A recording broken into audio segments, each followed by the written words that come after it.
एक राजा था, उस राजा के राज्य में दुर्भिक्ष पड़ गया, अकाल पड़ गया। अभी बहुत ज्यादा विपदा आने वाली है, अकाल पड़ने वाला है। ज्योतिषियों से पूछा ये अकाल कैसे रोकूं? बोले सुबह उठकर पहले व्यक्ति से मांग लो, जो भी मिले अगर उसने कुछ दे दिया तो वो दाने लाकर अपने राज्य में गाड़ देना, तुम्हारा अकाल समाप्त हो जाएगा, तुम्हारे राज्य पर अकाल नहीं आएगा, दुर्भिक्ष नहीं आएगा। राजा ने कहा मैं और मांगने जाऊं? एक राजा हूं मैं। बोले अपने राज्य के लिए करना पड़ेगा। राजा रथ पर बैठकर सुबह सुबह मांगने के लिए चला। इधर से एक भिखारी चला आ रहा था, और भिखारियों की आदत होती है कि जब जाएंगे तो खाली झोली लेकर नहीं निकलेंगे, एक दो मुट्ठी डाल के निकलेंगे। आप लोग भी कहते हो ना कि जेब खाली नहीं जाना चाहिए, कुछ खा के घर से जाना चाहिए, भूखे जाओगे तो कहीं नहीं मिलेगा भोजन। तो भिखारियों ने ये भी जान लिया, और उस भिक्षुक ने 2 मुट्ठी चावल के दाने अपनी झोली में डाले और भिक्षा मांगने के लिए चला। पंचकुला वालों चलते जा रहा था, सामने से देखा राजा की सवारी आ रही, इतना खुश हो गया कि नाचने लगा। आज तो राजा हराए, जाने क्या दे देगा, आज तो राजा हराए, जाने क्या दे देगा। और देखते देखते राजा उसके नजदीक आने लगा। राजा ने देखा सामने भिखारी आ गया। ज्योतिषियों ने बोला जो पहला व्यक्ति मिले, पहला व्यक्ति जो टकराए उसी से मांग लेना, तुम्हारी राज्य का अकाल चला जाएगा, तुम्हारे राज्य की समस्या समाप्त हो जाएगी, तुम्हारे राज्य पर विपदा नहीं आएगी। अब टकराया भी तो कौन? राजा को, भिखारी। अब राजा बड़ा शर्मसार है, भिखारी से कैसे मांगूंगा, पूरी जिंदगी राज किया, अब भिखारी के आगे दामन कैसे फैलाऊंगा, कैसे मांगूंगा, झोली कैसे फैलाऊंगा, यही चिंता में है। और ये चिंता में है भिखारी को देखकर, और भिखारी खुशी प्रसन्नता में है राजा को देखकर। दोनों मिले हैं पर दोनों का भाव अलग है। इसी तरह से आप देखिए, जब आप कहीं जाते हो तीर्थ में, यात्रा में, संतों की नज़र पड़ती है आप पे तो क्या कहते हैं संत? अक्सर कहते हैं, मैंने देखा, अरे मैं तो कोई सेठ नहीं हूँ, मैं तो कोई सेठानी नहीं हूँ। पर जब मैं बरसाना जाती हूँ तो जानते हो क्या कहते हैं? ये देखो सेठानी आ गई वृंदावन से, इससे कुछ लेते हैं, ये तो दे कर जाएगी। ऐसे ऐसे बोलेंगे ना कि अपने ऊपर गौरव होता है। तो मैं कहती हूँ सबसे मोटी सेठानी के यहाँ बैठकर, राधा रानी के यहाँ बैठकर आप किसी और से क्यों मांगते हो? उन्हीं से मांग लो, वही हमको भी देती है, वही तुम्हें भी दे देगी। तो आपको भी कहते ही होंगे, देखो सेठ चला आ रहा है, तो क्यों कहते हैं? उनको आशा रहती है। तो इसी तरह से राजा चला आ रहा है, भिक्षुक के मन में बड़ी आशा की किरण जागी। राजा बड़ा उदास हुआ, सामने टकराया भी तो कौन? भिखारी। राजा अपने रथ से नीचे उतरा भैया। तो जब राजा नीचे उतरने लगा, भिखारी का दिल बल्लियों उछलने लगा, अब तो और मिलने वाला है, राजा नीचे आकर के भिक्षा देगा। जैसे राजा नीचे उतरा, भिखारी सामने झोला फैलाकर खड़ा हो गया, राजा देने वाला है। भिखारी से पहले राजा ने अपनी झोली फैला दी, दिल पर पत्थर रख के, अरे टकराया भी तो भिखारी।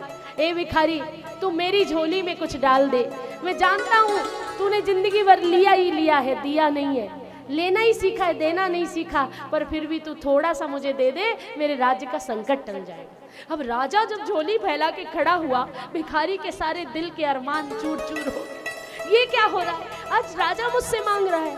भिखारी ने अपना हाथ झोली में डाला और मुट्ठी भींच ली। दे तो दे कैसे? एक मुट्ठी चावल भरा, फिर छोड़ा, फिर चावल भरा, फिर छोड़ा। राजा को पता चल गया ये दे नहीं पाएगा, बड़ा संकोच में है। बोले भिक्षुक तुम दे नहीं पाओगे क्योंकि जीवन में कभी दान किया नहीं है। जिसने कभी नहीं दिया उसके पास होगा भी तो नहीं दे पाएगा। तुम नहीं दे सकते, मैं जानता हूँ, कोशिश करो, अपने अंदर से आत्मबल पैदा करो, कुछ दे दो। अरे चलो नहीं दे सकते एक मुट्ठी तो 2 ही दाने दे दो, 2 दाने दे दो। भिखारी के आंखों में आंसू आ गए। 2 दाने? अरे मुझसे मांग रहा है, कुछ देकर तो नहीं जा रहा, जो है मेरे पास वो भी ले जा रहा है। उसने गिनती करके 2 चावल के दाने गिन करके और राजा की झोली में डाल दिए। राजा ने अपना आंचल झोली समेटी और रथ पर बैठकर वापस चले गए। भिखारी जो है पूरे दिन मांगता रहा पर एक ही रटन लगाए रहा, राजा मिला था जो कुछ देकर नहीं गया, जो मेरे पास था वो भी ले गया। राजा मिला था, कुछ देकर नहीं गया, जो मेरे पास था वो भी ले गया। बड़ा अफसोस में पूरा थैला भर गया उस दिन। 2 थैले चावल मिले उसे, गेहूं मिला, आटा मिला, सब मिला, लेकिन वो संतुष्ट नहीं है। राजा मिला था, जो था वो भी ले गया, कुछ देकर नहीं गया। यही कहते जा रहा है बंधुओं।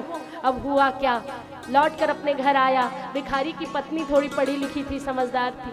पत्नी ने कहा क्या बड़बड़ा रहे हो? बोले क्या बताऊं, भाग्यवान राजा मिला था, कुछ देकर नहीं गया, जो था वो भी ले गया। अब पत्नी कहती है लाओ तो सही देखूं क्या क्या मिला है। अरे जो मिला है पहले उसे एंजॉय करते हैं, जो नहीं मिला उसका अफसोस क्या करना।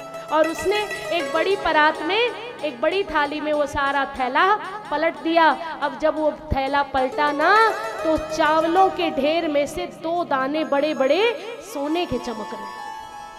चावलों के ढेर में 2 सोने के दाने चमक रहे हैं। ये दौड़ी आई, वो दाने लेकर अपने हाथ में रख करके, अरे भैया ये तो कमाल हो गया पतिदेव, देखो तो सही ये ऐसा कौन सा दानवीर मिल गया जो आपको 2 सोने के दाने दान कर गया। देखो तो सही कितना चमक रहे हैं, कानों के इसके कुंडल बनवाऊंगी, कितने मोटे मोटे दाने हैं, सोने के ही ना। किसने दान किया, आज कहाँ गया था, ऐसा कौन सा दानवीर मिला जो आपको 2 सोने के दाने दे गया।